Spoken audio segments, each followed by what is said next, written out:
So tell us what it was like to be back in the Star Wars universe playing Rey. It was nerve-wracking being back playing Rey. I think the first time around was so fun, and it was everything happened so quickly that I didn't really hold many expectations. And then obviously because the reaction to the first one was really wonderful, but then suddenly I was like, expectations! So it was more scary, but being surrounded by a wonderful cast and crew obviously made that go away. And then it was just great. And how has the character matured, and what has she learned from? As of whether the film takes off, Rey has learnt nothing that the audience hasn't seen.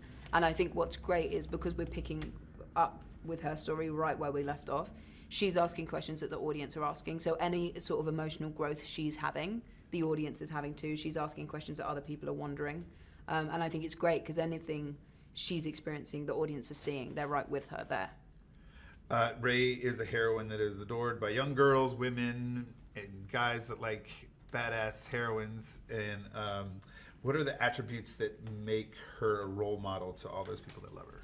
I think the attributes that anyone has that make people like them tend to be that they make other people feel good, that they try and do the right thing, and that they're nice to be around.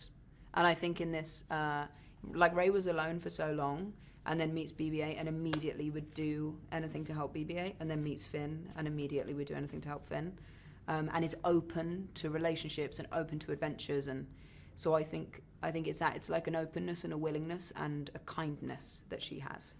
Nice. Tell us about Rey's look in this film, how it's different. Rey's look, we begin in the look we left her with, and then the look we go into is more warrior, or as Americans say, warrior, which I always found hilarious, is more warrior, and for me feels more, for me it seemed more like the Kurosawa type of thing that Star Wars originally had so much of.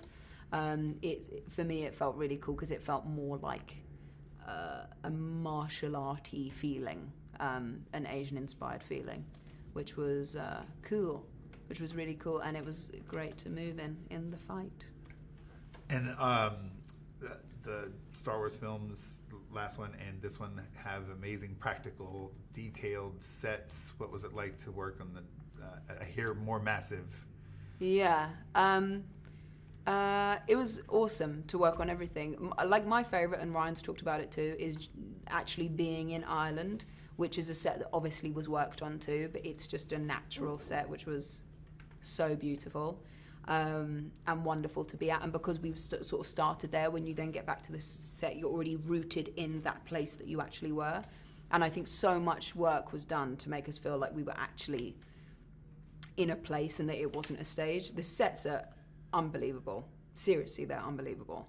And it looks so good. So hopefully people will feel that too. I'm sure. You've been introduced already. The Force Awakens, the fandom, the Star Wars fans are a unique breed. Mm-hmm. How has that changed your life, or how are you embracing that? I think there's an awful lot that's wrong in the world at the moment, and to be part of something that people think is right is wonderful. And as an actor too, you couldn't really ask for much more. To be in something that everyone has a different opinion, everybody has a different story about where their love came from, about where their love took them for the Star Wars world. That it's overwhelming at times, because I was never really like a big fan of anything. But to see the love that people feel for something that I think is inclusive and wonderful and brings people together is fantastic. And last question, what do you want audiences to come away from this film with?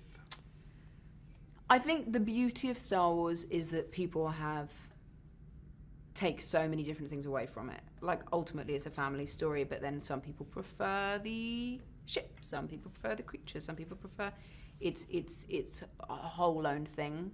So I hope, and I think there is much that will please a lot of people in The Last Jedi, but also enough that people will have their own experience of it and take their own thing, be that the relationship between Luke and Rey, be that the relationship between Finn and Rose, or the Porgs, or or the island, whatever that may be.